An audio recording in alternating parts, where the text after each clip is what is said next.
नमस्कार, स्वागत है आप सभी का हिस्ट्री 360 चैनल में। मैं रवि कुलरिया लेक्चर राजस्थान से। आज हम पढ़ेंगे राजस्थान सरकार के फ्लैगशिप कार्यक्रमों के बारे में। 28 में 5 जोड़ने के बाद में 33 हो गए थे। ये तो थोड़ा 4-5 महीने पहले की बात हो गई, लेकिन बीच में बजट आ गया है, आर्थिक समीक्षा आ गई है, तो इसमें काफ़ी कुछ चीज़ें अपडेट हो गई हैं। तो वो सारी अपडेट की प्रक्रिया में इसमें शामिल कर दी है, सारा डेटा इसमें डाल दिए हैं। उसके बाद में एक बार बिल्कुल फ्रेश हो गई है 2023 के एग्जाम्स के लिए। तो कोई भी एग्जाम हो, असिस्टेंट प्रोफेसर का हो, चाहे आपके RAS का हो, SI का हो, EORO हो, यानी राजस्थान में तो सभी एग्जाम में फ्लैगशिप कार्यक्रमों में से क्वेश्चन तो आते ही रहते हैं। तो इसलिए मैंने इसको बिल्कुल एकदम तैयार कर दिया है नए एग्जाम्स के लिए। तो 33 योजनाएं और कार्यक्रम हैं, इनको घोषित किया गया है फ्लैगशिप कार्यक्रम। सबसे पहले मैंने आयोजना विभाग की लिखी है राजस्थान जन आधार योजना, क्योंकि बाकी लगभग सारी योजनाएं आप देखेंगे राजस्थान में जो चल रही हैं वो सब जन आधार कार्ड से जोड़ दी गई हैं। तो जन आधार योजना कब शुरू हुई? 18 दिसंबर 2019 से शुरू हुई। और इस योजना का उद्देश्य क्या है? राज्य के परिवारों की जनसांख्यिकीय और सामाजिक आर्थिक सूचनाओं का डेटाबेस तैयार करना और प्रत्येक परिवार को एक नंबर, एक कार्ड, एक पहचान प्रदान किया जाना। और देखते हैं कि राजस्थान में जितनी भी सरकारी योजनाएं हैं उनका लाभ तभी मिल पाता है जब आपका जन आधार कार्ड बना हुआ हो। इसके बिना तो आजकल कोई लाभ मिलता भी नहीं राजस्थान में। फिर उसके बाद में जन आधार में कुछ और नई बातें थी जो मैंने ऐड कर दी थी। ये देखिए 10 अंकीय, तो आपको पता है जो मुखिया का है वो 10 अंकीय पहचान संख्या होती है और जो सदस्य हैं उनकी 11 अंकीय पहचान संख्या होती है। इसके अलावा मुखिया कौन होती है? 18 वर्ष या उससे अधिक की महिला जो परिवार द्वारा निर्धारित हो। परिवार में 18 से ज्यादा भी महिलाएं हो सकती हैं, तो जो परिवार निर्धारित करे वो इसकी मुखिया होगी। यदि ऐसी कोई महिला परिवार में हो ही नहीं 18 वर्ष या उससे अधिक की, तो 21 वर्ष या उससे अधिक के पुरुष को भी इसमें राशन का ये जो वैसे इसको राशन कार्ड भी मान लिया गया है आजकल, ये जो जन आधार है इसमें मुखिया बनाया जाता है। 4 अगस्त 2021 से जो नए नियम थे राजस्थान जन आधार प्राधिकरण अधिनियम, उसके नए नियम लागू कर दिए गए। ये बहुत इंपॉर्टेंट है। 5 अप्रैल 2022 को राज्य सरकार ने जन आधार कार्ड को ही राशन कार्ड घोषित कर दिया। यानी ये जो राशन वगैरह देने का काम है ये इसके माध्यम से शुरू हो गया और वो 1 मई 2022 से शुरू भी कर दिया गया कि जो राशन है वो इसी से मिलेगा। तो 5 अप्रैल 2022 को इसको राशन कार्ड मान लिया और 1 मई 2022 से जन आधार से ही राशन देना शुरू कर दिया। तो ये बहुत इंपॉर्टेंट बातें हैं, इसमें आपको थोड़ा सा ध्यान में रखनी है। फिर उसके बाद में ऊर्जा विभाग की, तो ये है मुख्यमंत्री किसान ऊर्जा मित्र योजना। तो इसमें पहले आप देखते थे कि किसान ऊर्जा मित्र योजना में हजार रुपए का अनुदान दिया जाता था बिल में हर महीने। टोटल साल में 12,000 से ज्यादा नहीं मिलता था। लेकिन यदि हो सकता है आपके एक महीने का, किसी भी महीने में बिजली का बिल हो सकता है किसान का 800 ही रुपये आया, तो उसके 200 रुपये बच गए, वो अगले महीने में एडजस्ट हो सकते हैं, यानी अगले महीने में उसको 1200 तक का भी अनुदान मिल सकता है। लेकिन टोटल 12,000 से ज्यादा का नहीं मिलता था। अब इसमें नए बजट में 2000 यूनिट तक बिजली फ्री कर दी है किसानों के लिए। तो ये इसमें नई बात आ गई है। तो बजट 2023-24 से 2000 यूनिट निःशुल्क बिजली किसानों को दी जाएगी। कृषि कनेक्शन की बात हो रही है। घरेलू कनेक्शन पे तो हमने अलग से देखा कि 100 यूनिट की है, वो बजट के माध्यम से पढ़ेंगे। बजट, आर्थिक समीक्षा एकदम बेहतरीन तरीके से मैंने अलग से इनकी PDF बना दी है आपको। जैसे मैंने पहले मैंने काफ़ी चीज़ें यूट्यूब पे भी पढ़ाई थी और थोड़ा बहुत आपको एप्लीकेशन पे भी देखना पड़ता है हिस्ट्री 360 पे। तो ये जो हमारा RAS का एग्जाम है या असिस्टेंट प्रोफेसर का एग्जाम है, इसके लिए राजस्थान के करंट अफेयर तो एकदम बेहतर तरीके से हम तैयार करने वाले हैं। ऐसा मतलब खाना पूर्ति का काम नहीं है। तो 2023-24 से क्या जो बजट है उसमें 2000 यूनिट किसानों को बिजली फ्री देने का ऐलान किया गया है। फिर अब इसके बाद में है उच्च शिक्षा विभाग। तो उच्च शिक्षा विभाग में देखिए, एक तो कालीबाई भील मेधावी स्कूटी योजना, मेधावी छात्रा स्कूटी योजना। उसके बाद में देवनारायण स्कूटी योजना, एक वो राजीव गांधी एक्सीलेंस वाली योजना, इसके बारे में हम पढ़ेंगे। तो स्कूटी योजना में देखिए, पहले जब ये शुरू की गई थी 2019-20 के बजट में जब घोषणा हुई तो ये SC की बालिकाओं के लिए थी। लेकिन बाद में ST के लिए, अल्पसंख्यक वर्ग के लिए, OBC के लिए, EWS के लिए जो अलग अलग स्कूटी योजनाएं थी उन सबको मर्ज करके सभी विभागों की एक बना दी। इसके अलावा स्कूटी की बची फिर देवनारायण स्कूटी योजना, या फिर विशेष योग्य जन को अलग से स्कूटी मिलती है। तो ये ST, OBC, MBC, EWS अल्पसंख्यक वर्ग की सभी की छात्राओं के लिए हो गई। फिर इसमें किस किस को मिलती है, कौन पात्र है? राजस्थान बोर्ड में 12वीं कक्षा में 65% और CBSE बोर्ड में 75% लाने वाली बालिका, चाहे वो निजी में पढ़ी हो चाहे सरकारी स्कूल में पढ़ी हो, लेकिन रेगुलर वो कॉलेज में एडमिशन ले। रेगुलर शब्द पे ध्यान रखना, आप प्राइवेट या दूरस्थ शिक्षा वाला नहीं। रेगुलर, यदि नियमित रूप से वो अध्ययनरत हो, स्नातक डिग्री में प्रवेश ले, तो उसको ये स्कूटी योजना के लिए वो पात्र हैं। ऐसे ही हम देवनारायण स्कूटी योजना की बात करें तो देवनारायण स्कूटी योजना अति पिछड़े वर्ग के लिए है, और जो गुर्जर, रायका, रेबारी, इस प्रकार से। और इसमें RBSE और CBSE दोनों के लिए 50% की अनिवार्यता है। सॉरी, ये मैं क्या कर दिया, 50% की अनिवार्यता है, यानी इसमें 65-75 वाला कोई चक्कर नहीं है, 50% या इससे अधिक। हालांकि जो कोरोना वाला साल था जिसमें 12वीं की परीक्षाएं नहीं हुई थी, तो उस साल आंतरिक मूल्यांकन के आधार पर अंक दिए गए थे, तो सबके अंक बहुत ज्यादा आ गए थे, उसमें उस साल इसका 75% कर दिया गया था। बाकी इसका नॉर्मल रूल है वो 50% का है। तो या इससे अधिक अंक प्राप्त किए हों तथा राजस्थान स्थित राजकीय महाविद्यालय में राजस्थान जो सरकार है उसके द्वारा वित्त पोषित विश्वविद्यालयों में स्नातक के डिग्री के प्रथम वर्ष में प्रवेश लेकर नियमित, यहाँ देखो, यहाँ कॉलेज में आपको बाध्यता मिल जाएगी कि या तो सरकारी कॉलेज हो या राजस्थान सरकार द्वारा वित्त पोषित कोई कॉलेज हो, उसमें नियमित रूप से कोई अध्ययनरत छात्रा हो जिसने 50% अंक आरबीएसई या सीबीएसई में प्राप्त किए हो, उसको देवनारायण स्कूटी योजना के तहत स्कूटी वितरित की जाएगी। इसके अलावा देखो, ये स्कूटी योजना का तो वैसे पार्ट नहीं है, हालांकि देवनारायण योजना के काफी सारे पार्ट हैं, उसमें से एक स्कूटी योजना आप मान सकते हैं।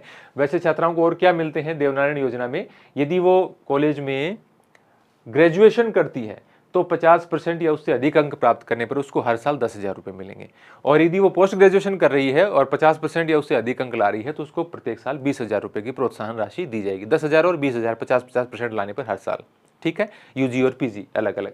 बजट 2023-24 में ये जो दोनों स्कूटी योजनाएं हैं, इनको मिलाकर 30,000 स्कूटियां वितरित करने का लक्ष्य रखा गया है, घोषणा की गई है। फिर उसके बाद में Rajiv Gandhi scholarship for academic excellence, ये वो वाली योजना है जिसमें विदेश में पढ़ने पर और 200 छात्राओं को जो है वो फीस उनकी दी जानी थी, ट्यूशन फीस पूरी मिलती है, बाकी जो एक्स्ट्रा खर्चा है वो अलग अलग कैटेगरी के हिसाब से अलग अलग मिलता है। अब वो 200 की बजाय 500 कर दिए, नया अपडेट तो ये है, 200 की बजाय 500 विद्यार्थियों को भेजा जाएगा। 150 चुने हुए शिक्षण संस्थान, उच्च शिक्षण संस्थान विदेशों में, वहां पर पढ़ने के लिए भेजा जाएगा। अब ट्यूशन फीस तो सबकी ही उसमें माफ होती है, मतलब सरकार वहन करती है, बाकी जो खर्चा लगता है उसमें कैटेगरी वाइज अलग अलग है। तो 5 अक्टूबर 2021 को शुरू की गई इस योजना में राजस्थान के 200 स्टूडेंट को विदेश की 150 सिलेक्टेड संस्थानों में उच्च अध्ययन की सुविधा दी गई है। बजट 2023-24 में संख्या 500 कर दी गई है। इसके अलावा जो शर्तें हैं वो हम आगे पढ़ लेते हैं। इस योजना में देखो, एक तो 30% छात्राओं, जितनी टोटल संख्या है 500 का 30% आप देख लेना, 500 तिया 150 हो गई संख्या, तो 150 तो छात्राएं शामिल करनी जरूरी है। सभी श्रेणी के विद्यार्थियों को संपूर्ण कोर्स अवधि की ट्यूशन फीस का 100% भुगतान, ट्यूशन फीस 100% मिलेगी।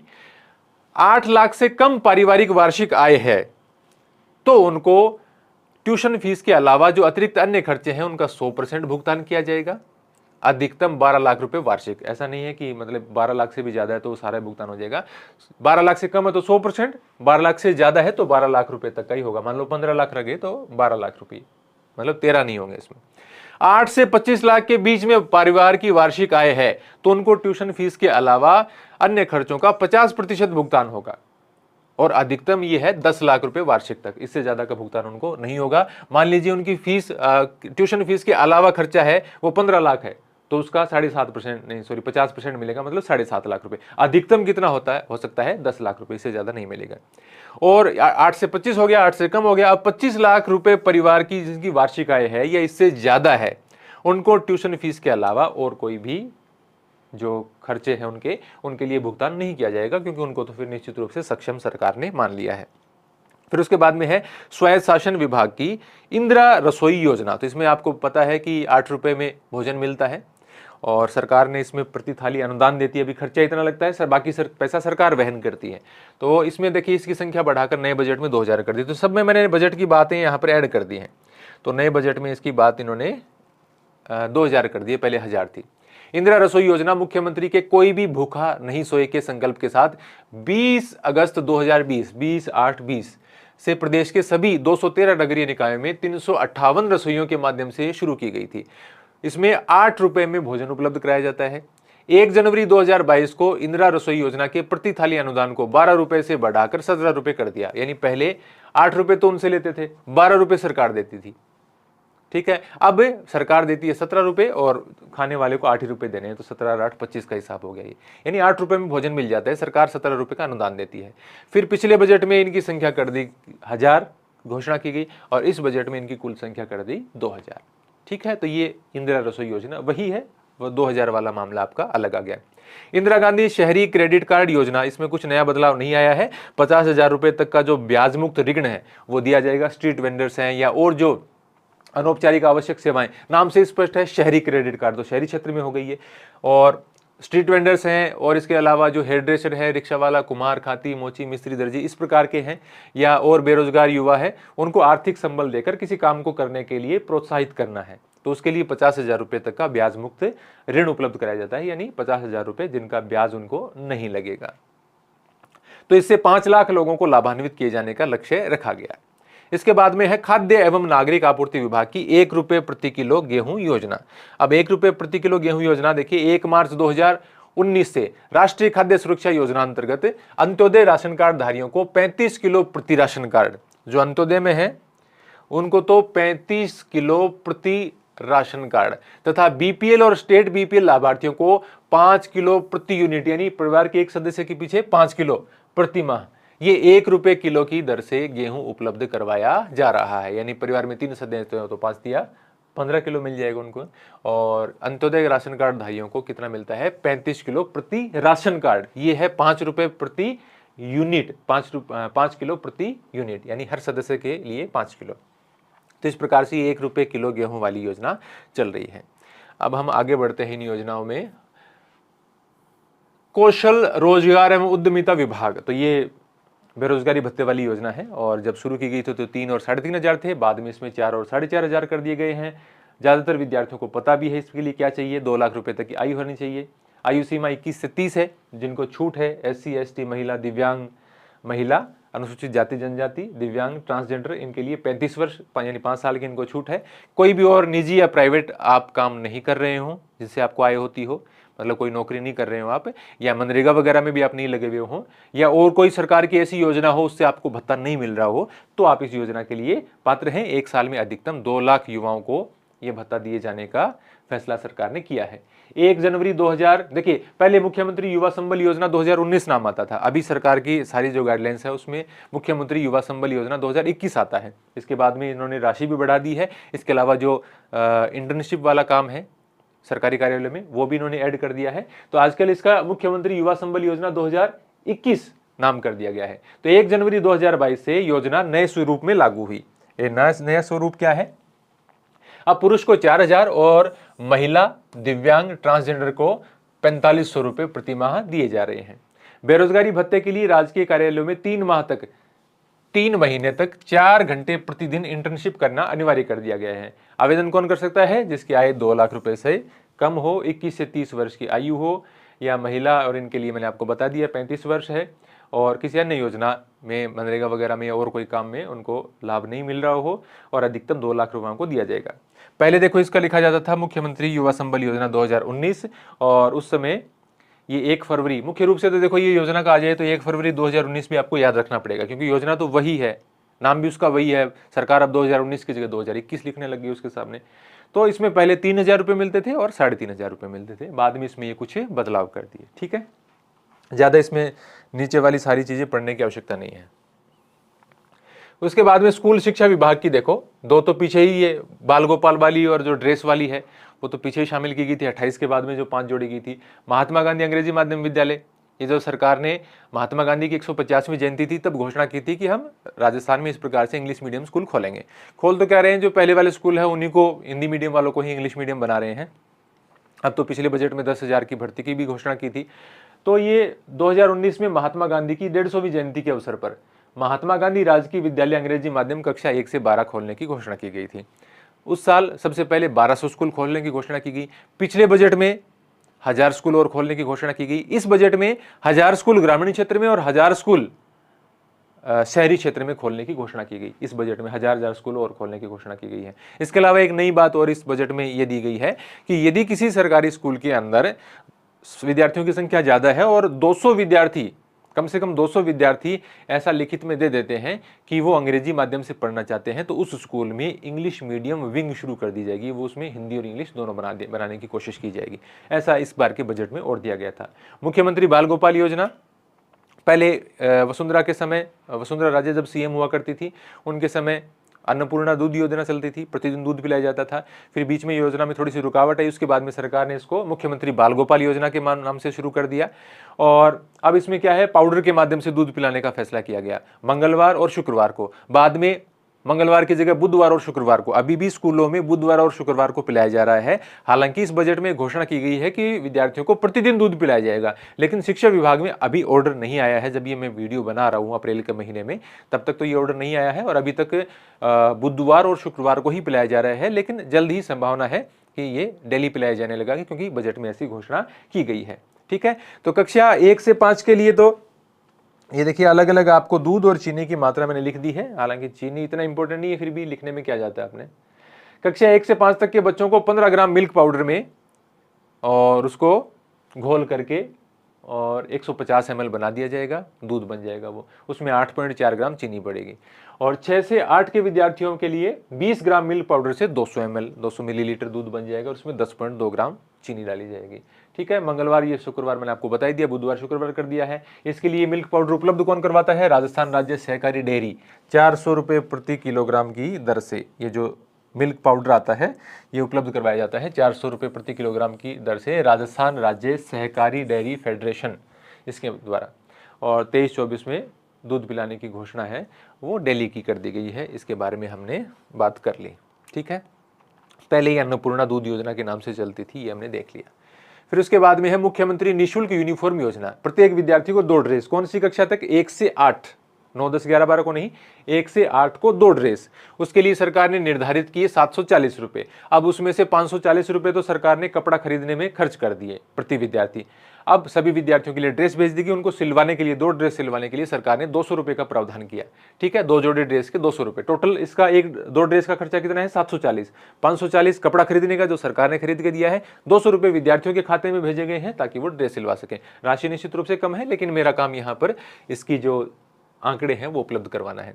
तो 500.10 करोड़ की लागत से 67.58 लाख विद्यार्थियों को ड्रेस वितरण में सिलाई हेतु राशि दी गई है। अभी नए बजट में मैंने लिखा नहीं, क्योंकि सेम ही बात है। नए बजट में भी ये घोषणा की गई है कि इस साल भी 1 से 8 के विद्यार्थियों को ड्रेस वितरण इसी प्रकार से किया जाएगा। इसके अलावा आंगनबाड़ियों में भी जो पढ़ने वाले बच्चे हैं, आंगनबाड़ियों में जो आते हैं, उनके लिए भी 1 से 8 की तरह ही 2 यूनिफॉर्म देने की घोषणा इस वर्ष के बजट में की गई है। वो बात यहाँ पर लिखने की आवश्यकता नहीं है। आज आप इसे मुझे सुन लेंगे तो भी आपको ये निश्चित रूप से याद रह जाएगा, दोबारा पढ़ने की आवश्यकता नहीं पड़ेगी। वन विभाग, अभी इतना समय तक किसी ने वीडियो देखा है तो वो निश्चित रूप से लाइक और कमेंट तो जरूर करना, क्योंकि इससे आगे बढ़ती हैं हमारी चीजें। वन विभाग, घर घर औषधि योजना। मुख्यमंत्री ने 1 अगस्त 2021 को अपने निवास पर गिलोय का पौधा लगाकर घर घर औषधि योजना और 72वें वन महोत्सव की शुरुआत की थी। ये 2021 की बात है, अब वन महोत्सव आगे आ गए काफी। तो 2021 से 26 के बीच प्रदेश में 1 करोड़ 26 लाख परिवारों को लाभान्वित किया जाएगा, और इसमें 4 प्रकार के 2-2 पौधे दिए जाने हैं। तुलसी, गिलोय, अश्वगंधा और कालमेघ, इनके 2-2 पौधे, यानी प्रति परिवार 8 पौधे दिए जाएंगे। 5 साल में 210 करोड़ रुपए व्यय कर 30 करोड़ से अधिक औषधीय पौधों का वितरण इसमें किया जाएगा।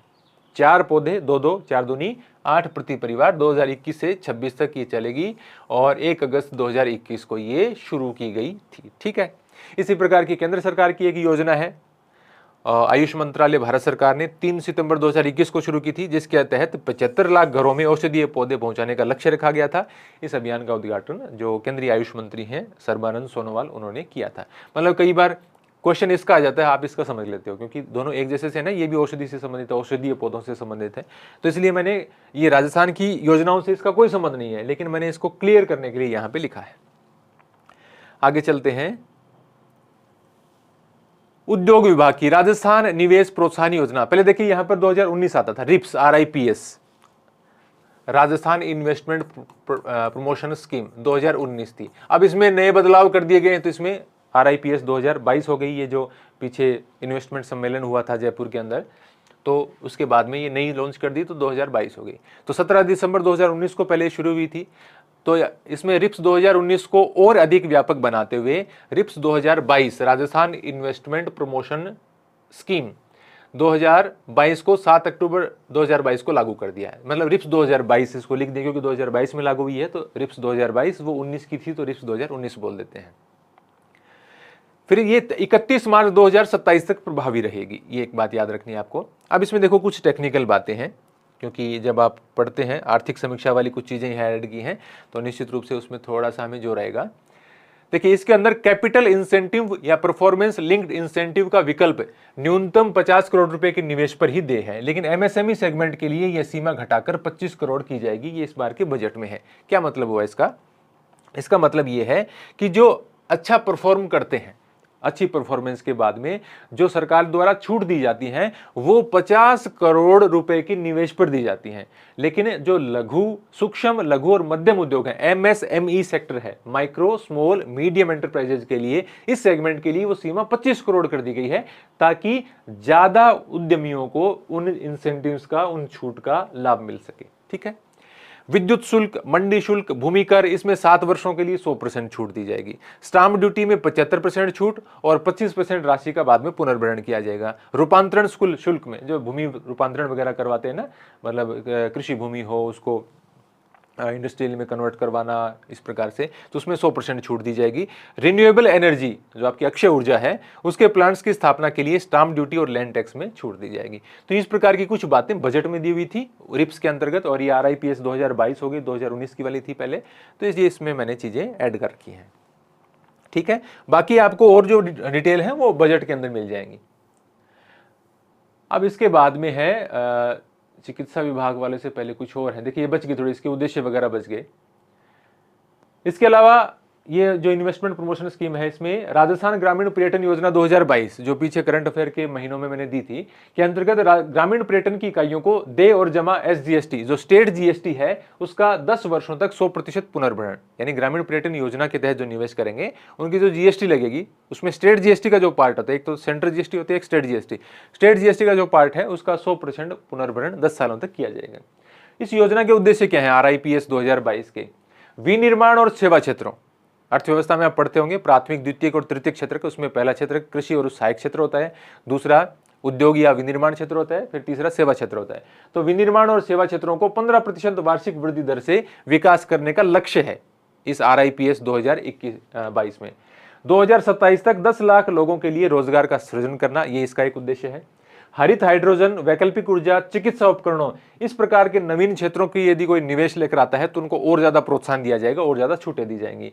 पर्यावरण संरक्षण के प्रयासों को बढ़ावा देना, संतुलित और समावेशी क्षेत्रीय विकास करना। अब ये पढ़ने में ये तो लग रही है हाँ ये तो कुछ नहीं है, लेकिन जब ऑप्शन आते हैं ना कि 4 बताइए कि निम्न में से कौन सा RIPS का एक उद्देश्य नहीं है, तब तो थोड़ा ध्यान से देखा करो सारी चीजों को। आजकल ऐसे ही क्वेश्चन आ जाते हैं, खासतौर से आप यदि असिस्टेंट प्रोफेसर या RAS वगैरह जैसी परीक्षाओं की तैयारी करनी है तो आपको मतलब हर चीज में थोड़ा सा इन्वॉल्व होना पड़ेगा। ऐसा नहीं है कि आपने तारीख याद कर ली और कुछ 2-4 आंकड़े याद कर लिए, उससे काम नहीं चलता। फिर है चिकित्सा स्वास्थ्य एवं परिवार कल्याण विभाग की। देखिए चिकित्सा स्वास्थ्य एवं परिवार कल्याण विभाग में ज्यादातर ये चिरंजीवी वाली बहुत सारी योजनाएं हैं, उसमें कुछ अपडेट हुए हैं वो इसमें शामिल हैं। बाकी तो देखो ये थोड़ा सा इसमें विवरण ज्यादा होता है। मुख्यमंत्री चिरंजीवी स्वास्थ्य बीमा योजना 2021-22 के बजट में मुख्यमंत्री चिरंजीवी स्वास्थ्य बीमा योजना शुरू करने की घोषणा की गई थी।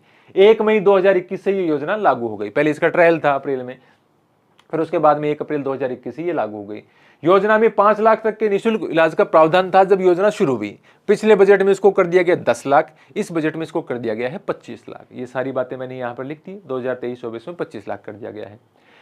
शुरुआत में इसमें कौन कौन सी बीमारियां शामिल थी, उसमें 1576 पैकेज थे, अभी उसकी संख्या कर दी गई है 1633। ये इंपॉर्टेंट बात है, इसको आप याद रखें, 1633। और इलाज अब कितना हो गया है, 25 लाख रुपए तक। 2 चीजें हो गई आप बहुत इंपॉर्टेंट। लागू कब हुई थी, 1 मई 2021 से। 3 बातें हो गई यहाँ पर। किस बजट में घोषित हुई थी, 2021-22 के बजट में सबसे पहले। अब इसके अलावा देखो, अस्पताल में भर्ती होने से 5 दिन पहले के चिकित्सकीय परामर्श, जांच दवा और डिस्चार्ज के बाद के 15 दिन का संबंधित पैकेज से जुड़ा चिकित्सा खर्च भी इसमें शामिल है। यानी आप हॉस्पिटल में एडमिट होने से पहले 5 दिन हो सकता है आपने किसी प्रकार की कोई दवाई ली हो, या उसके बाद में 15 दिन तक आपकी कोई दवाइयाँ पानी और जो खर्च है उन सब का खर्चा भी इसमें ऐड करके वो भी निःशुल्क है। अब इसमें आर्थिक समीक्षा 2022-23 में जो दिया हुआ है वो मैंने लिख दिया है कि 899 प्राइवेट और 834 गवर्नमेंट अस्पताल इससे जुड़ चुके हैं। इनकी संख्या बदलती रहती है, लेकिन आर्थिक समीक्षा का जो आंकड़ा है वो मैंने इसमें लिख दिया है। खुदा न खास्ता कल कोई पूछ ले कि आर्थिक समीक्षा के अनुसार इस योजना से जुड़े हुए अस्पताल कितने हैं, हालांकि संभावना नहीं है। ठीक है, इससे आगे बढ़ते हैं। अब देखिए चिरंजीवी वाली और आ जाएगी ये दूसरी। अब इसी का विवरण देखो, इसमें किस किस को फ्री मिलता है, किसको 850 रुपये देने पड़ते हैं बजट 2022 में, और किसको छूट दी गई है, वो बातें हैं। तो कैशलेस योजना है, इसमें ऐसा नहीं है कि पहले पैसा देना है बाद में बिल दिखा के आपको पैसा उठाना है, ये कैशलेस है, उसमें देना ही नहीं है पैसा, अस्पतालों को सीधा गवर्नमेंट की ओर से मिलेगा। फिर इसके साथ में मुख्यमंत्री चिरंजीवी दुर्घटना बीमा योजना, ये भी 1 मई 2022 को शुरू की थी। इसमें दुर्घटना बीमा योजना में 5 लाख रुपए का बीमा था, अभी ये बढ़ा के कर दिया गया है 10 लाख रुपए निःशुल्क। मतलब ये जो बीमा योजना है वो किस किस के लिए फ्री में सरकार प्रोवाइड करवा रही है, मतलब उसके लिए किसी भी प्रकार का आपको प्रीमियम नहीं भरना पड़ेगा। एक तो राष्ट्रीय खाद्य सुरक्षा अधिनियम 2013 में चयनित परिवार, सामाजिक आर्थिक और जाति आधारित जनगणना 2011, इसके अंतर्गत जो पात्र परिवार हैं, समस्त विभागों में कार्यरत संविदा कार्मिक, लघु और सीमांत कृषक। लघु और सीमांत कृषक की कमेंट में बताओ कौन कौन की क्या क्या, मतलब सीमांत किसको कहते हैं और लघु कौन होते हैं, कितने हेक्टेयर जमीन में लघु और सीमांत का मामला होता है।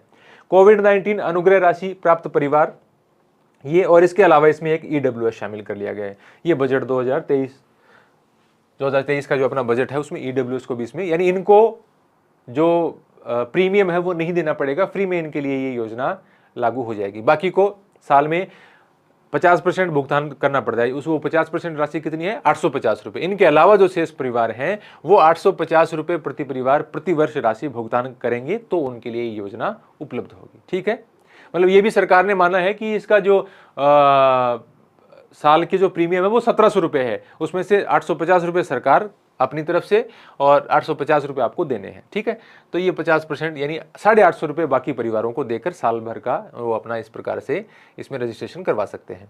सितंबर 2021 से जो केंद्र सरकार की आयुष्मान भारत योजना है वो इसमें विलय कर दी गई राजस्थान के लिए।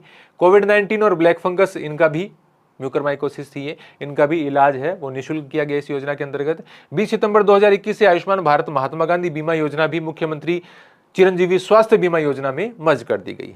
तो ये चिरंजीवी वाला है मामला, काफी थोड़ा सा बड़ा विवरण हो गया। मुख्यमंत्री निःशुल्क दवा योजना काफी पहले से 2011 से 2 अक्टूबर 2011 गांधी जयंती 2011 से चलती आ रही है, और इसमें इंडोर आउटडोर रोगियों के लिए योगी बता रहा हूं मैं, दवा सूची में शामिल 1594 दवाइयां, 928 सर्जिकल आइटम और 185 सूचर्स आइटम। ये सूचर्स लिख रखा है, सूचर्स में जो टाँके वाके लगाते हैं उसके लिए शब्द इस्तेमाल होता है, अब पता नहीं 185 क्या हो गया, लेकिन है ये आर्थिक समीक्षा में मैंने अपडेट देखा है उसी के अनुसार लिखा है। तो ये निःशुल्क उपलब्ध करवाए जाते हैं। तो 2 अक्टूबर 2011 से मुख्यमंत्री निःशुल्क दवा योजना शुरू हुई थी।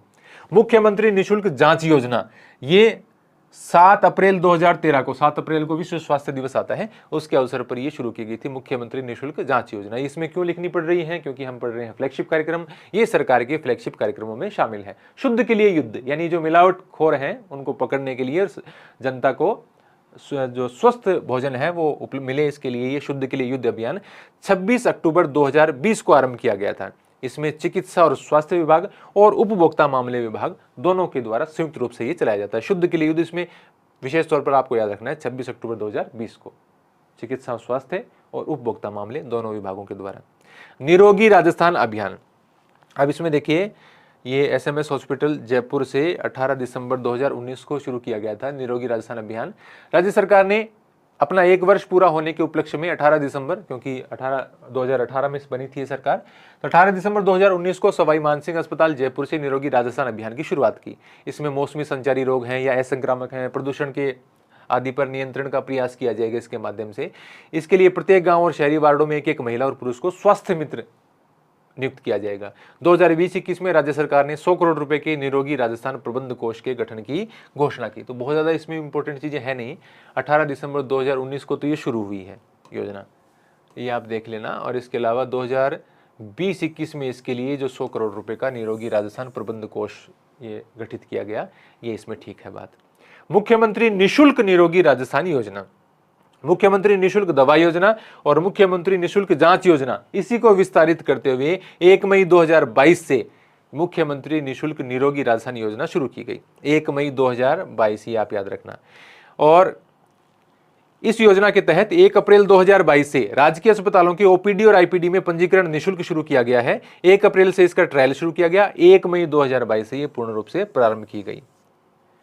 तो ओपीडी आईपीडी में निःशुल्क हो गया सारा मामला इसके कारण। आगे चलते हैं, इधर आ जाओ। अब सामाजिक न्याय व अधिकारिता विभाग, देखिए सबसे ज्यादा योजनाएं इसमें चिकित्सा में पड़ी और ये सबसे ज्यादा इसमें सामाजिक न्याय और अधिकारिता विभाग में है। मुख्यमंत्री कन्यादान योजना, SC ST और अल्पसंख्यक वर्ग के लिए, ध्यान रखना इसमें MBC नहीं है, OBC नहीं है, EWS नहीं है, SC ST और अल्पसंख्यक वर्ग के वो परिवार जो BPL में शामिल है। और 18 साल से कम उम्र में तो वैसे भी सरकार अलाउ ही नहीं करती, तो ये 18 साल वाला तो आपको याद रह ही जाएगा। 18 वर्ष या उससे अधिक आयु की कन्याओं के विवाह पर 31,000 रुपए दिए जाएंगे, ठीक है। और बाकी जो हैं शेष सभी वर्गों के BPL परिवार, बाकी जो जितने भी वर्ग बच गए उनमें भी BPL की तो शर्त है ही, BPL परिवार, अंत्योदय परिवार, आस्था कार्डधारी परिवार या आर्थिक दृष्टि से कमजोर विधवा महिलाओं, विशेष योग्यजन व्यक्तियों और पालनहार योजना में लाभार्थी की यदि बेटियां हों या महिला खिलाड़ी हो, तो उनके, महिला खिलाड़ी का स्वयं का विवाह हो, तो उनके लिए 21,000 रुपए की सहायता। यानी SC ST और अल्पसंख्यक इनके लिए तो हो गए 31,000 रुपए। BPL बहुत इंपॉर्टेंट शर्त है, इसके अंदर ध्यान रखना आप है। तो SC ST अल्पसंख्यक वर्ग के लिए तो 31,000 रुपए, बाकी वर्गों के लिए 21,000 रुपए, एक महिला खिलाड़ी वाला अलग है इसमें, ठीक है। सभी वर्ग की 10वीं पास कन्याओं को 10,000 और स्नातक पास कन्याओं को 20,000 की अतिरिक्त सहायता दिए जाने का प्रावधान है। यह योजना 7 अक्टूबर 2009 को शुरू की गई थी। पहले इसका नाम था सहयोग और उपहार योजना। अब देखिए आजकल इसकी डेट नहीं दी जाती क्योंकि ये सरकार कहती है कि नई योजना है, लेकिन ये इस प्रकार की योजना पहले से चलती आ रही थी। यदि वो जो जिनका विवाह हो रहा है ऐसी लड़कियों का, यदि वो 10वीं पास हैं तो 10,000 रुपये एक्स्ट्रा मिलेंगे। यदि BA BSc BCom यानी स्नातक किया हुआ है, ग्रेजुएशन किया हुआ है, तो उनको 20,000 रुपये की एक्स्ट्रा सहायता दी जाएगी, ठीक है। सिलिकोसिस नीति, तो सिलिकोसिस ये जो पत्थर वगैरह का काम करते हैं, काटने का, तोड़ने का, घिसने का, उनको ये बीमारी हो जाती है। तो 3 अक्टूबर 2019 को सिलिकोसिस नीति प्रारंभ की गई, ठीक है। बीमारी किनको होती है ये हम सामान्य तौर पर जानते ही हैं। सिलिकोसिस रोग के प्रमाणीकरण पर पुनर्वास के लिए रोगी को 3 लाख रुपए की सहायता दी जाती है। यदि प्रमाणित हो जाए कि इसको ये रोग हो गया है तो उसके पुनर्वास के लिए 3 लाख रुपए की सहायता दी जाती है। यदि उसकी मृत्यु हो जाती है तो परिजनों को 2 लाख रुपए मिलेंगे और इसके अलावा अंतिम संस्कार के लिए 10,000 रुपए दिए जाएंगे। रोग प्रमाणीकरण पर 3 लाख रुपए, मृत्यु होने पर परिवार को मिलेंगे 2 लाख रुपए और 10,000 रुपए उसको मिलेंगे अंतिम संस्कार के लिए। सिलिकोसिस पीड़ित को पेंशन के रूप में, जब तक वो जीवित है, उसको 1,500 रुपये प्रति माह की पेंशन दी जाती है।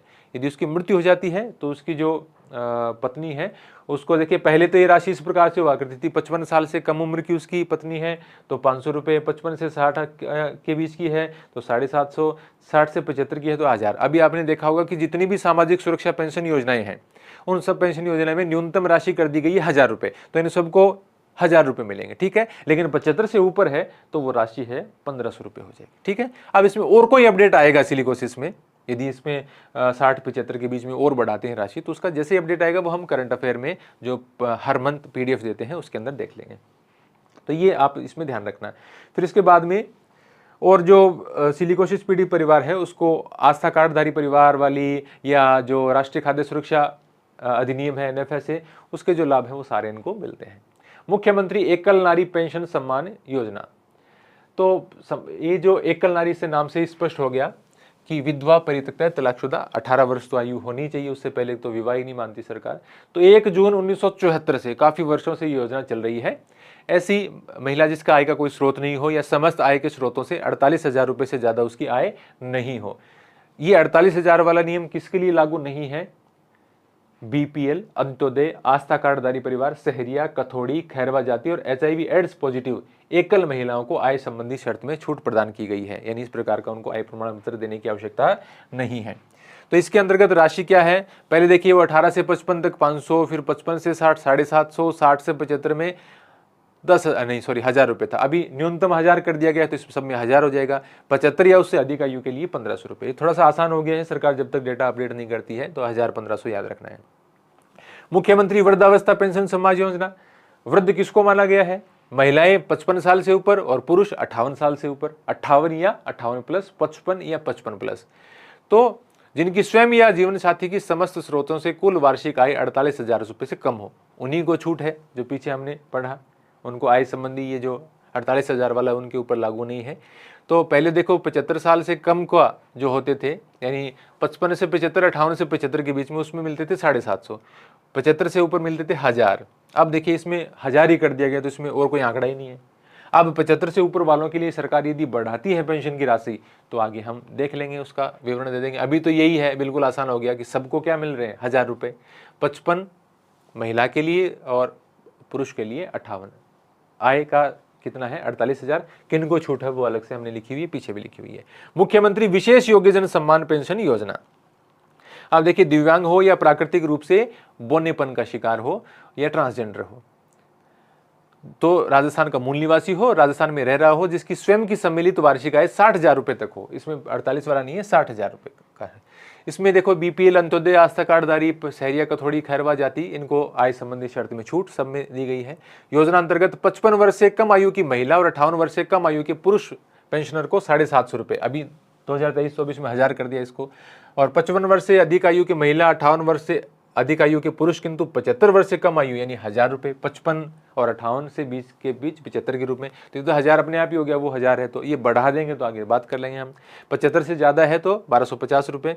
यदि कोई सिलिकोसिस पीड़ित है या कुष्ठ रोग पीड़ित है उसके लिए 1500 रुपये है विशेष योग्यजन को। तो ये आप 1000, 1250, 1500 याद रखना है। पालनहार योजना, अब देखिए इसमें अपडेट किया गया है और इसमें मैंने एक बार थोड़ा सा विशेष तौर से अलग अलग करके लिख दिया है। यह योजना 8 फरवरी 2005 को लागू हुई थी। बहुत इंपॉर्टेंट है इसकी डेट, ये योजना ही बहुत इंपॉर्टेंट है। एक सेकंड, 8 फरवरी 2005 को लागू हुई थी। योजना के अंतर्गत अनाथ बच्चे, अब देखिए अनाथ बच्चों की कैटेगरी अलग है, ठीक है, और जिनका एक माता पिता जीवित हो, जो अन्य श्रेणी के बच्चे हैं उनकी अलग है। यानी अनाथ बच्चों के लिए अलग राशि मिलती है, अन्य श्रेणी के बच्चों के लिए अलग मिलती है। दोनों ही पालनहार योजना में काउंट होते हैं। न्यायिक प्रक्रिया से मृत्युदंड, आजीवन कारावास प्राप्त माता पिता के बच्चे, निराश्रित पेंशन की पात्र विधवा माता के बच्चे, पुनर्विवाहित विधवा माता के बच्चे, एचआईवी पीड़ित माता पिता के बच्चे, कुष्ठ रोग से पीड़ित माता पिता के बच्चे, नाता जाने वाली माता के बच्चे, विशेष योग्यजन माता पिता के बच्चे, तलाकशुदा परित्यक्ता महिला के बच्चे, सिलिकोसिस पीड़ित माता पिता के बच्चों को सहायता प्रदान की जाती है। इसमें अनाथ की कैटेगरी अलग है, बाकी सारी कैटेगरी अलग है, ठीक है, ये बात आपको ध्यान में रखनी है। और इसी के आधार पर इसमें राशि का विवरण आपको इसके अंदर दिया हुआ मिलेगा। देखो, पालनहार योजना का लाभ कौन ले सकता है, जिसकी वार्षिक आय 1,20,000 रुपए से ज्यादा न हो, ठीक है, ये शर्त हो गई। बच्चे की आयु 18 वर्ष से कम हो, 18 वर्ष तक का होगा तब तक ही ये मिलेगी, और आवेदन की तिथि से कम 3 वर्ष की अवधि से वो राजस्थान में रह रहा हो। अब देखिए, अनाथ बच्चों के लिए 2 श्रेणियां हैं। 0 से 6 वर्ष के बीच का है तब तो 100-1500 रुपये प्रति माह मिलेंगे, और यदि 6 से 18 साल के बीच का है तो 2,500 रुपये प्रति माह मिलेंगे, उसके बाद में नहीं मिलता। 1500 और 2,500 ये तो हो गया अनाथ बच्चों के लिए। 0 से 6 वर्ष के अन्य श्रेणी के बच्चे हैं तो 750, और 6 से 18 के बीच में अन्य श्रेणी के बच्चे हैं तो उनको मिलेंगे 1500। तो अनाथ वाले में तो आप याद रखना 1500 और 2500, 0 से 6, 6 से 18, और अन्य श्रेणी में आप पालनहार में याद रखना 750 और 1500। ये अन्य श्रेणी है, ये अभी बजट में ही बढ़ाई गई है। पीछे आपको ये 500,000 के आसपास दिखती होगी राशि, अभी इसमें बढ़ा दिया गया है। मैंने नए बजट वाले सारे डाटा इसके अंदर डाल दिए हैं। मुख्यमंत्री अनुप्रति कोचिंग योजना, देखिए एक तो अनुप्रति योजना है जिसमें मतलब वो प्री वगैरह पास करने पर, IAS RAS प्री वगैरह पास करने पर वो रुपए मिलते हैं, वो अलग है, वो फ्लैगशिप में नहीं है। मुख्यमंत्री अनुप्रति कोचिंग योजना ये फ्लैगशिप में है, अभी पीछे ही शामिल की गई थी फ्लैगशिप के अंदर। 5 जून 2021 को ये शुरू की गई। अब इसमें SC, ST, OBC, MBC, EWS, अल्पसंख्यक और विशेष योग्यजन श्रेणी के वे विद्यार्थी पात्र होंगे जिनके परिवार की वार्षिक आय 8 लाख रुपए प्रति वर्ष से कम हो। परिवार की वार्षिक आय 8 लाख रुपए प्रति वर्ष से कम हो। शुरू कब हुई है? 5 जून 2021 को। या जिनके माता पिता राज्य सरकार के कार्मिक रूप में पे मैट्रिक्स लेवल 11 तक का वेतन प्राप्त कर रहे हैं। जो राजस्थान की 7वें जो वेतन आयोग था उसमें मैट्रिक्स दी गई है 1 से लेकर और आगे तक, वेतन के आधार पर, कम वाला जो मतलब जॉब है उसके आधार पर। जैसे आप शिक्षा विभाग की बात करेंगे तो ग्रेड 3 अलग श्रेणी में मिलेगा, फिर ग्रेड 2 अलग में, फिर ग्रेड 1 अलग में, वाइस प्रिंसिपल अलग में, फिर उसके बाद में प्रिंसिपल अलग में, मतलब हर विभाग में इस प्रकार से है। तो लेवल 11 पे मैट्रिक्स में 11वें लेवल तक की जो नौकरी में यदि किसी का माता पिता हो तो उनको लाभ मिलेगा। 12, 13, 14 आगे जो लेवल में, उस लेवल के यदि उनके पास जॉब है गवर्नमेंट जॉब में, पे मैट्रिक्स में उस श्रेणी में आते हैं 11 से ऊपर की श्रेणी में, तो उनको, उनके बच्चों को इस योजना का लाभ नहीं मिलेगा। किसी भी छात्र छात्रा को इस योजना का लाभ केवल 1 वर्ष की अवधि के लिए दिया होगा। ऐसा नहीं कि करते ही रहे कोचिंग, सबके लिए नंबर आ जाए, इसके लिए 1 वर्ष के लिए दिया होगा। 1 अप्रैल 2022 से अनुप्रति कोचिंग योजना में लाभान्वित अभ्यर्थियों की संख्या 1000 से 15,000 की गई। अभी बजट में क्या कर दी गई है, 30,000 कर दी गई। किस योजना के अंतर्गत 30,000 रुपए की, नहीं सॉरी 30,000 विद्यार्थियों को ये फ्री कोचिंग दी जाएगी। इसका भरण सरकार करती है वहन अपनी तरफ से। यूपीएससी द्वारा आयोजित सिविल सेवा परीक्षा, आरपीएससी द्वारा आयोजित आरएएस या जो अधीनस्थ परीक्षा है, एसआई या 3600 ग्रेड पे तक की, या पे मैट्रिक्स लेवल 10 से ऊपर की कोई अन्य परीक्षा, रीट राजस्थान कर्मचारी चयन आयोग द्वारा आयोजित ग्रेड पे 2400 या पे मैट्रिक्स लेवल 5 से ऊपर की परीक्षा, कांस्टेबल परीक्षा, इंजीनियरिंग मेडिकल यानी ये नीट जेडबल हो गया, प्रवेश परीक्षा, क्लैट परीक्षा, इसकी तैयारी करने वाले अभ्यर्थियों को, अब देखिए इतनी सारी श्रेणियां तो क्या याद रहेंगी, एक बार पढ़ोगे लगभग याद हो जाएंगी, ठीक है। मैट्रिक्स वगैरह ग्रेड पे में थोड़ा दिक्कत हो सकता है, तो इन सब को इसका लाभ मिलेगा। और अभी पीछे लिस्ट भी आई थी, उसमें सबसे ज़्यादा सीटें तो थी नीट और ये जो इसको क्या बोलते हैं जेडबल मेडिकल और इंजीनियरिंग वाली प्रवेश परीक्षा, उसके लिए थी। तो ये टोटल अब संख्या 30,000 कर दी गई, ये नया अपडेट है इसके अंदर। परीक्षार्थियों की मेरिट का निर्धारण 12वीं अथवा 10वीं के प्राप्त अंकों के आधार पर किया जाएगा, क्योंकि आवेदन ज़्यादा हो सकते हैं तो किसको लिया जाए। चयन के समय यह प्रयास किया जाएगा कि लाभार्थियों में कम से कम 50% छात्राएं हों। अभी हमने छात्रों वाला ऐसा रूल किसमें देखा था, 30% का। राजीव गांधी जो एकेडमिक एक्सीलेंस योजना थी विदेश में पढ़ने के लिए 500 विद्यार्थियों की योजना जो है, उसमें 30% छात्राएं होनी जरूरी है, इसमें 50% छात्राओं के लिए लिया गया है। अपना घर छोड़कर अन्य शहर के प्रतिष्ठित संस्थान में कोचिंग प्राप्त करने वाले छात्र छात्राओं को भोजन और आवास के लिए 40,000 रुपये प्रतिवर्ष अतिरिक्त राशि उपलब्ध करवाई जाएगी। फीस का तो सरकार के जिम्मे हो गया, ये जो अतिरिक्त राशि है अन्य खर्चों के लिए 40,000 रुपये प्रतिवर्ष, ठीक है। ये अन्य अगर दूसरे शहर में जाते हैं तो, उसी शहर के हैं तो नहीं मिलेगा, ये हो गया। अब इसके बाद में है कृषि विभाग की, अब इसका नाम देखिए बड़ा सारा है, राजस्थान कृषि प्रसंस्करण, कृषि व्यवसाय एवं निर्यात प्रोत्साहन नीति 2019।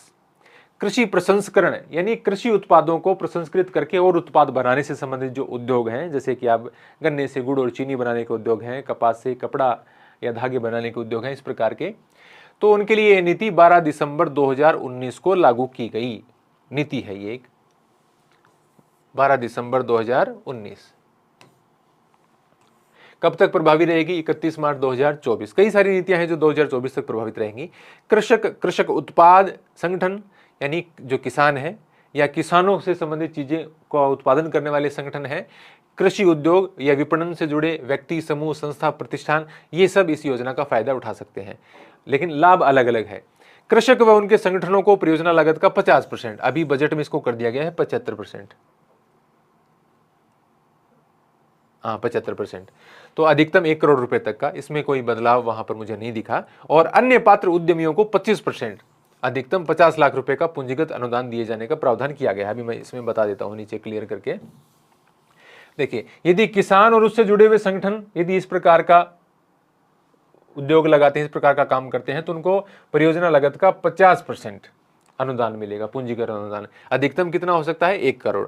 और अन्य पात्र उद्यमियों जो किसान और उनके संगठनों के अलावा कोई इस प्रकार का काम करना चाहता है, कृषि प्रसंस्करण से संबंधित या कृषि निर्यात से संबंधित, तो उनको 25% अनुदान दिया जाएगा, अधिकतम 50 लाख। अब ये 50% और 25% को कितना किया गया है, 75 और 50, यानी ये 50 वाला किसानों वाला तो हो गया 75, और ये अन्य उद्यमियों वाला ये हो गया 50% नए बजट में, ठीक है। इसको आप देख लेना। सूक्ष्म लघु और मध्यम उद्योग विभाग, ये सूक्ष्म लघु और मध्यम MSME नाम इसमें बार बार हम लिखते हैं, माइक्रो स्मॉल मीडियम एंटरप्राइजेज के लिए। तो मुख्यमंत्री लघु उद्योग प्रोत्साहन योजना, एक तो ये है, ये 13 दिसंबर 2019 से लागू है, 13 दिसंबर 2019 से। और इसका उद्देश्य है उद्यमों की सरल स्थापना और रोजगार के नए अवसर उपलब्ध कराते हुए वित्तीय संस्थान के माध्यम से ब्याज अनुदान युक्त ऋण उपलब्ध करवाना है। यानी एक तो जो नया उद्योग लगाए उसको किसी प्रकार की परेशानी नहीं हो, उसका जल्दी रजिस्ट्रेशन हो जाए, उसको कोई प्रकार की समस्या का सामना नहीं करना पड़े और उसको आसानी से ऋण उपलब्ध हो जाए। इसके लिए मुख्यमंत्री लघु उद्योग प्रोत्साहन योजना शुरू की गई। प्रदेश में नए उद्यमों की स्थापना और पूर्व स्थापित उद्यमों के विस्तार, विविधीकरण, आधुनिकीकरण हेतु वित्तीय संस्थानों के माध्यम से 25 लाख तक का यदि खर्च है तो 8% का अनुदान ब्याज में। 5 करोड़ तक का है मामला, 25 लाख से 5 करोड़, तो उसमें ब्याज में अनुदान कितना मिलेगा, 6% अनुदान मिलेगा ब्याज में। जो ब्याज है उसका 6% अनुदान ये गवर्नमेंट की तरफ से। और यदि 5 से 10 करोड़ रुपए तक का मामला है तो 5% ब्याज अनुदान दिया जाता है। 25 लाख तक 8%, 25 लाख से 5 करोड़ तक 6% और 5 से 10 करोड़ तक 5% ब्याज अनुदान इस योजना के। मुख्यमंत्री लघु उद्योग प्रोत्साहन योजना, यानी उनको ब्याज कम दर पर मिल जाए उसके लिए व्यवस्था की गई है ताकि वो उद्योग लगाने के लिए आगे आए। MSME वही नाम है इसका, माइक्रो स्मॉल मीडियम एंटरप्राइजेज, स्थापना और संचालन की सुविधा अधिनियम 2019। ज्यादातर जो सरकार के पंपलेट आते हैं उसमें इंग्लिश में लिखा हुआ रहता है ये नाम, मैंने हिंदी अनुवाद कर दिया इसका।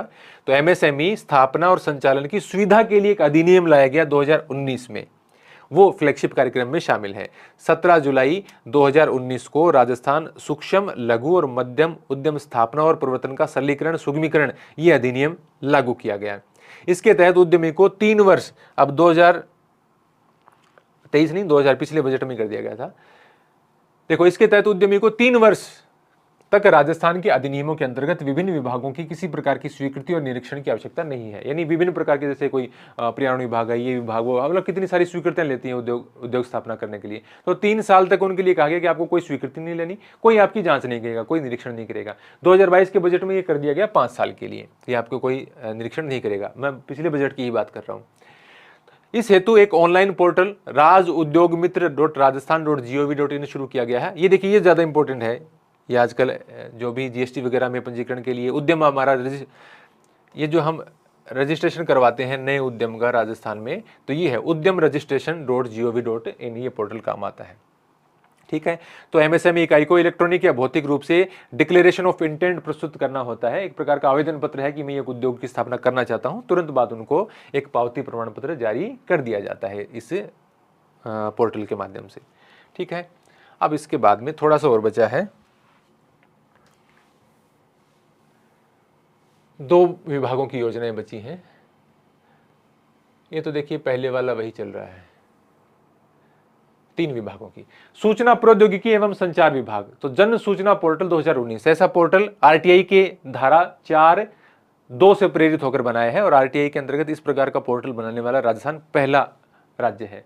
13 सितंबर 2019 को, तो देखिए हर किसी की डेट मैं समझता हूँ बहुत ज़्यादा याद नहीं हो सकती, लेकिन आपको इसकी डेट याद रखनी चाहिए। 13 सितंबर 2019 को जन सूचना पोर्टल का लोकार्पण किया गया। वर्तमान में जो आर्थिक समीक्षा आई थी अभी, उसके अकॉर्डिंग मैंने लिखा है 115 विभागों की 331 योजनाओं सेवाओं को इसमें शामिल किया गया है। भविष्य में हो सकता है संख्याएं बढ़ जाएं, लेकिन आर्थिक समीक्षा के अनुसार ये नया डेटा है। आमजन द्वारा सरकार की विभिन्न योजनाओं की जानकारी जन सूचना पोर्टल, ये तो लगता ही है सभी में, जन सूचना .rajasthan.gov.in मोबाइल ऐप तथा सेल्फ, ये तो वेबसाइट हो गई, ये एक मोबाइल ऐप और self service eMitra plus kiosk के माध्यम से प्राप्त की जा रही है। RTI act, right to information, सूचना का अधिकार 2005 में जो आया था, एक्ट के तहत इस तरह का पोर्टल बनाने वाला राजस्थान देश का पहला राज्य है। ठीक है, इंदिरा गांधी मातृत्व पोषण योजना, ये दूसरे बच्चे के जन्म पर जो किस्त दी जाती है 5 किस्तों में 6000 रुपए की राशि, उससे संबंधित है। जब ये योजना शुरू की गई तो किन किन जिलों में? 5 जिलों में, उदयपुर, बांसवाड़ा, डूंगरपुर, प्रतापगढ़ और 12 में शुरू की गई। BPL परिवार के लिए योजना है, याद रखना। अब तो 19 नवंबर 2020 को ये योजना शुरू की गई।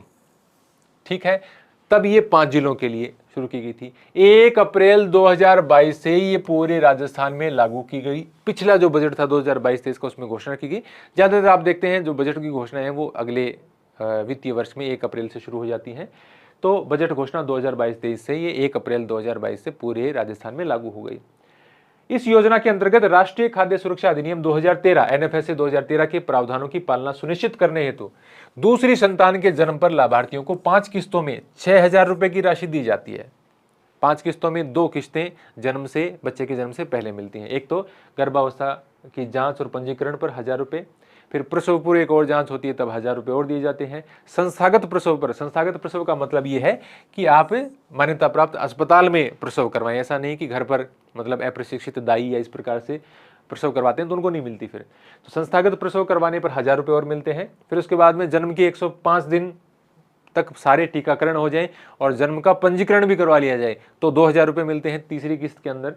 फिर उसके बाद में 3 माह के, अच्छा ये चौथी हो गई है, चौथी किस्त में 2,000 रुपये मिल गए। फिर उसके बाद में 3 माह के भीतर परिवार नियोजन के साधन अपनाने पर, क्योंकि दूसरा बच्चा है और सरकार हतोत्साहित करती है 2 से अधिक बच्चे करने पर, मतलब उत्साहित उनको प्रोत्साहन नहीं देती सरकार किसी प्रकार का। तो यदि परिवार नियोजन के साधन अपनाते हैं तो उनको 1,000 रुपये और दिए जाते हैं। सिर्फ बीपीएल महिला ही इस योजना की पात्र हैं, ध्यान रखें। इसका आदर्श वाक्य है संपूर्ण पोषण बनाए संतान को चैंपियन। वो एक गोल चक्र में हॉस्पिटल के आगे लिखा रहता है नीचे, संपूर्ण पोषण बनाए संतान को चैंपियन, इस प्रकार से। तो इसका आदर्श वाक्य हो गया। और ये इसमें कुछ खास है नहीं। पर्यटन विभाग का ये जो फ्लैगशिप में पीछे 5 शामिल की थी उसमें कि पर्यटन को पूर्ण उद्योग का दर्जा दे दिया गया है। यानी पर्यटन के संबंध में जितने भी नियम कानून मानदंड रेगुलेशन जो सारे हैं जो उद्योगों पर लागू होते हैं वही पर्यटन विभाग के से संबंधित जो कुछ भी बनाएंगे, कुछ भी निर्माण करेंगे उस पर लागू हो जाएंगे। तो यानी पर्यटन है ये भी एक इंडस्ट्री के रूप में अब मान लिया गया है। 18 मई 2022 को पर्यटन व हॉस्पिटैलिटी को उद्योग का दर्जा देने संबंधी प्रमाण पत्र जारी कर दिया गया। यानी अब जो भी टैरिफ हैं, जो भी टैक्स सिस्टम है वो सारा उद्योगों के हिसाब से इसके ऊपर लगेगा। यानी पर्यटन को बना दिया गया है उद्योग। तो ये भी एक फ्लैगशिप कार्यक्रम है और इस प्रकार से हमने 33 फ्लैगशिप कार्यक्रमों के बारे में पढ़ा। आपको वीडियो कैसा लगा है कमेंट करके जरूर बताएं। और असिस्टेंट प्रोफेसर आरएस वगैरह के लिए राजस्थान के करंट अफेयर से संबंधित नोट्स वगैरह आपको एप्लीकेशन के ऊपर मिलेंगे। हिस्ट्री 360 आप प्ले स्टोर से जरूर डाउनलोड करें। और आपका कोई सुझाव है तो आप जरूर बताएं। धन्यवाद।